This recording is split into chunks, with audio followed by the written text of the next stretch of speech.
Hi friends, இன்றைக்கி hotel ஸ்டைலில் நம்ம ஒரு தேங்காய் சட்னி செஞ்சுக்கலாம். எப்படின்னு பாருங்கள்.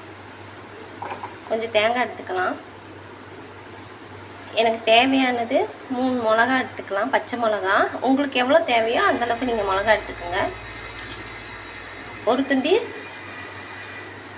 வெங்காயம் எடுத்துருக்கேன்.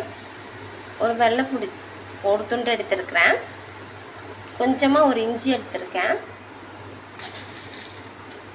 கொஞ்சமாக பொட்டுக்கடலை எடுத்துருக்கேன். இனி உப்பு சேர்த்துக்கலாம். உங்களுக்கு தேவையான அளவு உப்பு சேர்த்துக்குங்க. இப்போது ஜாரில் போட்டு ஒரு அடி அடிச்சிடலாம்.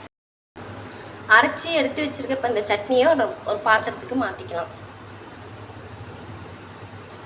இவ்வளோ தாங்க தாளிக்காத சட்னி.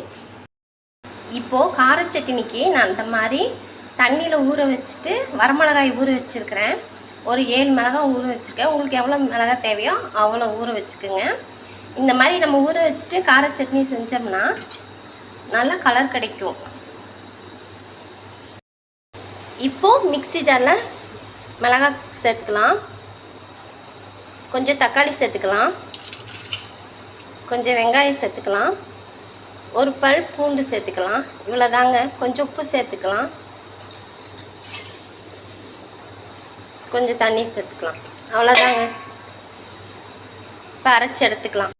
ஏற்கனவே கடலைப்பருப்பு சேர்த்துருக்கேன், கடுகு சேர்த்துருக்கேன், உளுந்தப்பருப்பு சேர்த்துருக்கிறேன். இது கொஞ்சம் உடனே நான் ஒரு மிளகா வரமிளகா தான் எடுத்திருக்கேன். கொஞ்சம் கருவேப்பிலை சேர்த்துக்கலாம். அவ்வளோதாங்க. நம்ம அரைச்சி வச்ச இந்த கார சட்னியை ஊற்றி வச்சுங்க. இந்த மாதிரி செய்யுங்க. ரொம்ப நல்லா டேஸ்டியாகவும் இருக்கும், நல்லா கலர்ஃபுல்லாகவும் இருக்கும். பாருங்கள், பார்க்கும்போது எவ்வளோ கலராக இருக்குது பார்த்தீங்களா? அவ்வளோதாங்க. இந்த சைடு இட்லி வெந்துட்டுருக்கு, பார்த்துக்குங்க.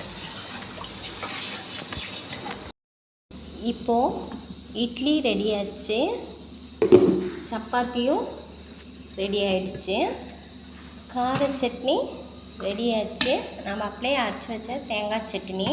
இப்போ பாருங்கள், இது எவ்வளோ கலராக இருக்குதுன்னு பார்த்துக்கோங்க. சப்பாத்திக்கு பார்த்தீங்களா? இந்த மாதிரி செஞ்சு சாப்பிடுங்க. உங்களுக்கு பிடிச்சிருந்தா லைக் பண்ணுங்கள், ஷேர் பண்ணுங்கள், சப்ஸ்கிரைப் பண்ணுங்கள். தேங்க்யூ.